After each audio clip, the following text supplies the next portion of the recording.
Welcome to Brothers of the Word, because, brother, you need the Word.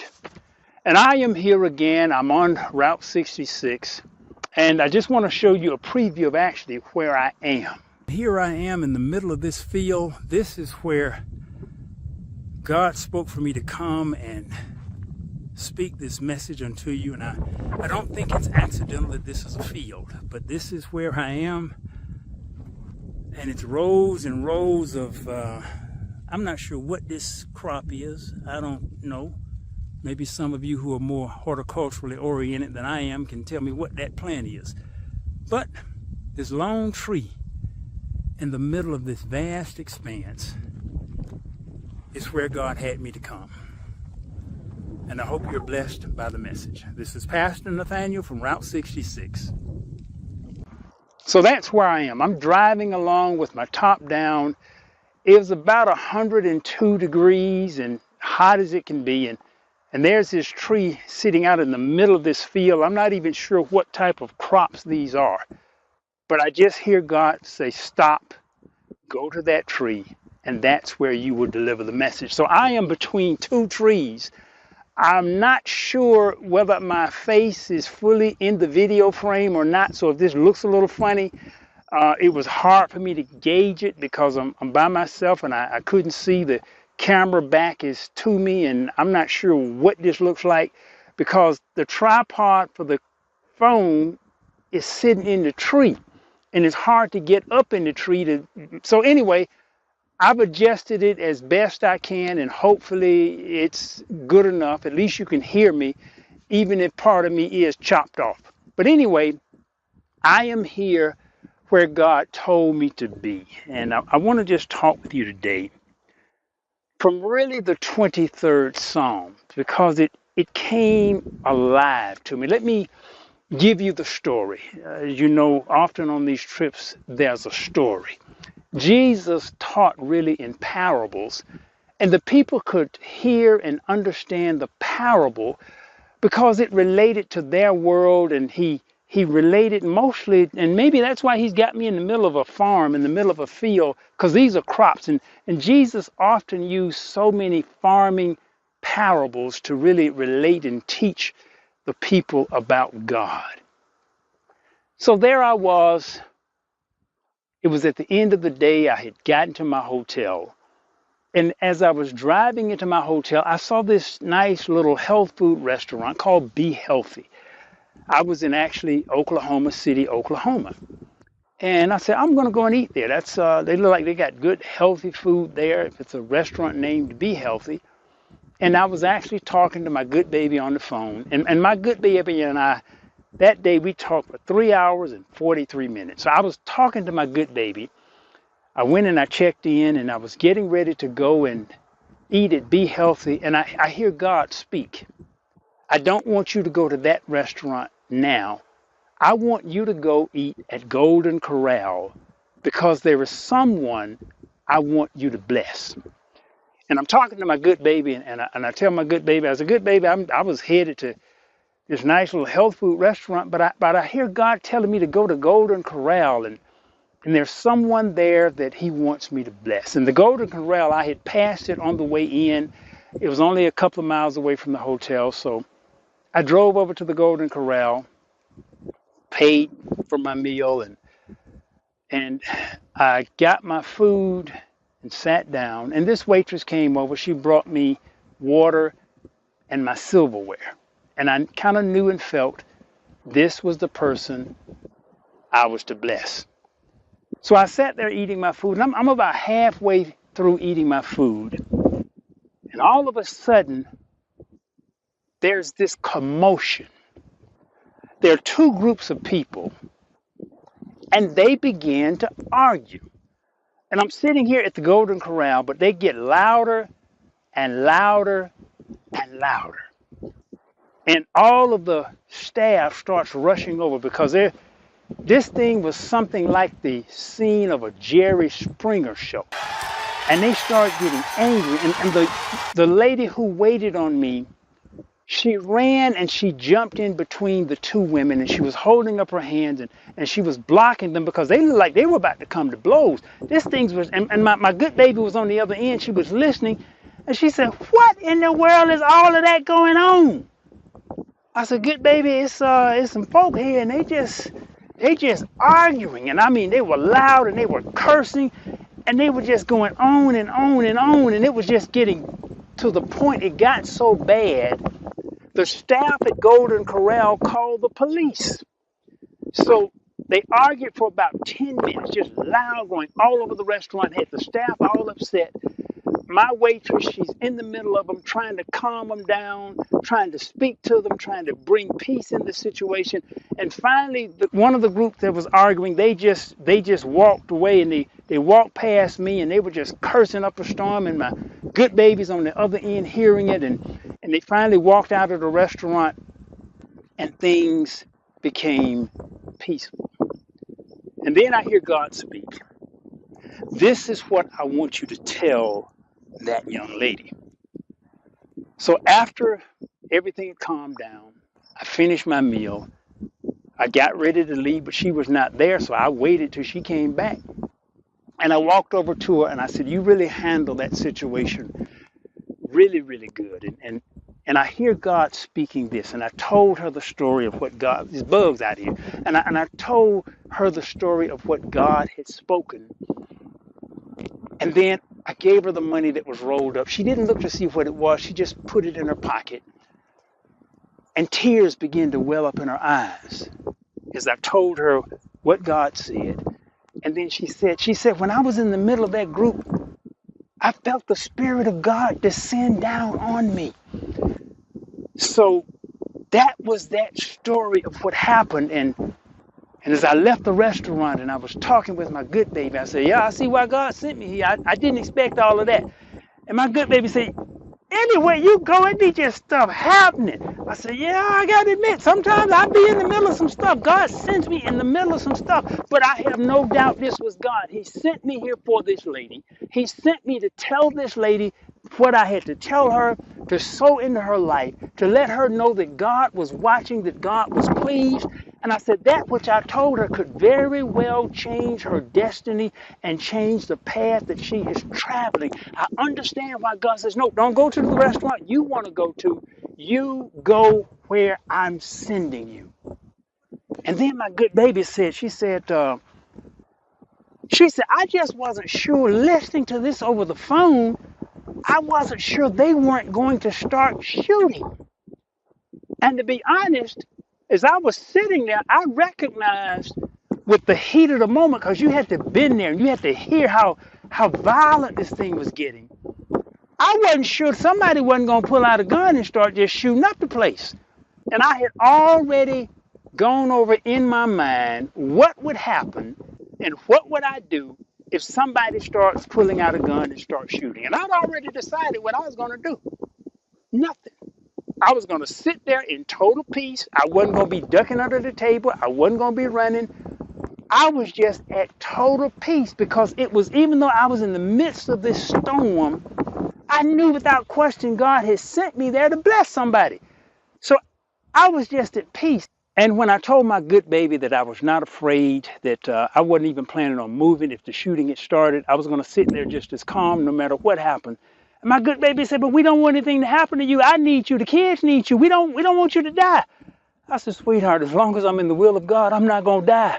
I am more protected sitting there in the middle of a hail of bullets in the will of God than I would be sitting in a tank outside of the will of God. So I'm not worried about that.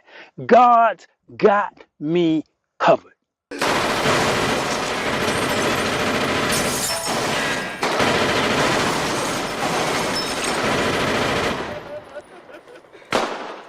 It was 2 days later, and I woke up right before my prayer time in the middle of the night.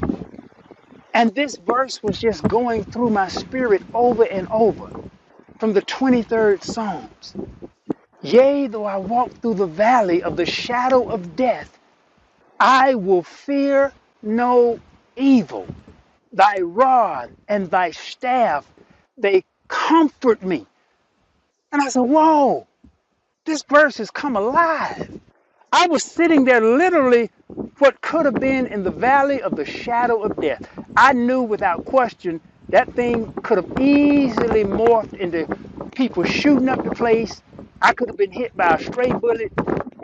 I could have been in extreme danger. But I was absolutely at total peace because I was where God told me to be. Yea, though I walk through the valley of the shadow of death, I will fear no evil. Thy rod and thy staff, they comfort me. I thought about it, and the verse, that whole 23rd song just came alive. The Lord is my shepherd. I shall not want. I've gotten to the point where God has said, I've given you all you need. There's no need for you to want anything. If you got me, you got everything. You've got food, you've got clothing, you've got enough. There's no need for you to want anything. And I understood that. And I understood how when I am walking with him, see, the rod and the staff, these represented what the shepherd used to keep the sheep in line. I am under law. Now, I know you're saying, Pastor, we're no longer the law. We're under grace. I'm under law. When God has, I'm not talking about the 613 laws of the Old Testament. I'm talking about what God has told me to do right now, what he has told me to do directly. For me, that is his law. And that's the rod and the staff. See, the shepherd would take the rod and he would use the rod to prod the sheep to make sure the sheep stayed in line. That rod and the staff he would use to walk and to go up hills and grades so that he didn't slip and he didn't fall. It was a guide. It was a correction. It was direction. I am under law. And as long as I have God's rod and God's staff to guide me along the path of life, I have no fear even walking through the valley of the shadow of death. As long as I stay obedient to what God tells me to do. Now, I need grace because I just can't keep all of God's laws that he's given me. I slide off, I fall down the hill, I get off track, and I have to get back on track. But the closer and the more I follow God's law, the better and the more blessed, the more peace I have, the more health I have, the more prosperity I have. Everything increases with God's rod and with God's staff. And even in the valley of the shadow of death, I had absolutely no fear. I had absolutely no concern because I was there where God told me to be. And I was there to bless someone. So life and where God sends you sometimes, it has some stuff. And I'm sitting here standing in the middle of these trees, and as you can hear, the wind is just blowing, and these flies are just all around me, and there's some ants and all this kind of stuff. And I said, Lord, why send me? The same place where I was last time, a bug bit me, and it's just stuff. But yet, all of these are the creations of God. And in his creation, God made flies. And I remember my good baby asked me once, she said, why did God make roaches? And that's a good question, but he made roaches. So God made all of this stuff, and he made so much of it because some of this tests and tries us, and it helps to develop our spirit. So even here in the middle of this beautiful field of crops, I believe God has me here in the middle of a field of crops, because there are crops and there's fruit in your world that he wants to develop and to grow and to have you harvest, not just for you, but so that you can become a blessing to others. But it's hard for you to be a blessing if you're not blessed yourself. So the first thing God has to do, he has to bless you. But I have really just embraced, Lord, make me a blessing. But often to make me a blessing, he has to send me in the middle of a place that doesn't look like it's safe. It doesn't look like it's peaceful. It doesn't look like it's a place of comfort. Sometimes it's a place of turmoil, but that's where you have to go to do God's will. And sometimes that's where God's rod will send you to get you back on the path, because sheep left by themselves without a shepherd will get into trouble. They just will. And that's why we have to have the rod, and that's why we have to have the staff, and that's why we even have to have the rod of correction. That's why the Bible says, spare the rod and you spoil the child. It didn't exactly put it like that, but that's basically what it means. And sometimes, and I know it's a lot of psychological stuff, but no, you shouldn't hit a child and you can go to jail if you hit a child. Yeah, but that belt and that whip and that rod, that helps to keep us on track, especially when it's done in love. Most of the negative stuff that comes with that, it happens when it's done out of anger and abuse, and that's a whole different ball game. But when a parent is disciplining a child out of love, that rod sometimes make a real big difference. And some children don't need it, and some children do. I was a child who needed a rod. I absolutely do. Some of my other brothers never needed to be touched at all. I've got some of my children. Some of them have never been whipped in their life. Some of them, they're a little stubborn even now. So we're born different, and some of us need different levels of rods and staffs and levels of corrections and being brought back in line. And I am learning more and more and more. Trust God. Stay in his will. Yeah, some stuff gonna happen. Yeah, it may be some stuff that's in the place that you don't like. But God has it all in his will. The Lord is my shepherd. We don't understand just the first line of that. He is my shepherd. He guides, he leads, he protects, he tells me where to go, and he tells me where not to go. The Lord is my shepherd. And see, that's why we get off right there. It's a lot of bugs out here. The Lord is my shepherd. That's a major point just with the 23rd song of where we get off. Simply because we often don't want the Lord as our shepherd. We want to be in charge. We want to be the boss. We want to make our own choices. We want to make our own decisions. We want to be in control. But that's why the 23rd song begins with, the Lord is my shepherd. The Lord is the boss. The Lord makes the rules. The Lord tells me where to go. The Lord tells me who to be with. The Lord tells me what to do with my money. The Lord tells me what to do with my time. The Lord tells me how to treat my spouse. The Lord tells me how to treat my children. The Lord tells me. We don't want the Lord to be our shepherd. We want to make our own choices. We want to do our own thing, and we want to be our own shepherd. And that is why so many people get in a mess, because we refuse to listen to God. And when you don't have the Lord as your shepherd, when you're walking through the valley of the shadow of death, you're scared to death. And as you get older, you get closer to the valley of the shadow of death, because the body has things. And I have to go back and I look at all of the commands God has given me just for my health. And when I look at what the shepherd has said, the shepherd has told me very clear, do this, do this, do this, you'll never be sick. If you stay in terrific condition, because you're going to either be terrific or terrible, you won't be in the middle. So I'm struggling to get to that terrific. So I've got what the shepherd has told me to do, but it's law. And we don't want to be under law, we want grace. And I understand I need grace, but I also need God's law. And the more I do what God tells me to do, the less grace I need and the better shape I am in. And if we can just get that through our heads, the first verse of the 23rd song. See, we want the I shall not want, because that has to do with all of my needs will be satisfied. All of what I desire will be given to me. All of this stuff will come to me. We want that part. What we don't want is the Lord is my shepherd. See, that goes together. That's the part that we separate. The Lord is my shepherd. I shall not want. Not that I shall not want. The Lord is my shepherd. The Lord is my boss. The Lord is in charge. When the Lord has control over my life and I am submitted unto the Lord, I shall not want. That one first line changes everything. It changes everything. Is the Lord your shepherd? Oh, the wind is really kicking up right now. Is the Lord your shepherd? And that's what I'm going to entitle this message. The Lord is my shepherd.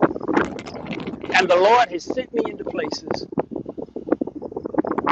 that, to be honest, some I do understand now. I'm glad I went. I'm glad I was obedient.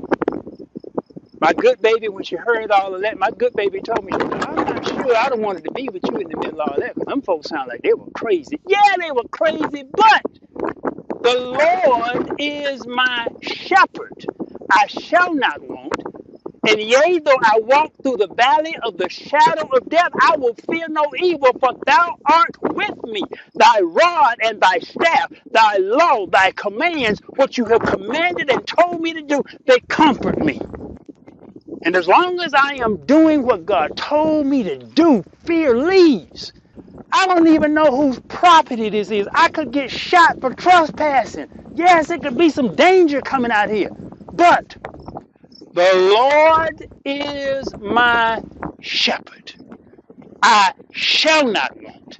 And yea, though I walk through the valley of the shadow of death, I will fear no evil, because thy rod and thy staff, they comfort. You prepare the table before me in the presence of mine enemies. The anointing is my head with oil. See, we want all this stuff. But what we don't want is that first line, those first 5 words. We want all of the blessings. We just don't want the Lord is my shepherd. Because the shepherd is in charge. The shepherd gives the commands. The shepherd is the boss, not us. And I'm a boss in the natural world, but I have learned to submit to the shepherd, to the real boss. And I stand here between these 2 trees in this field of crops, hoping that you become blessed, and the crops of your field shall blossom and they shall grow as the shepherd leads you. Thank you for joining us today at Brothers of the Word, because, brother, you need the Word.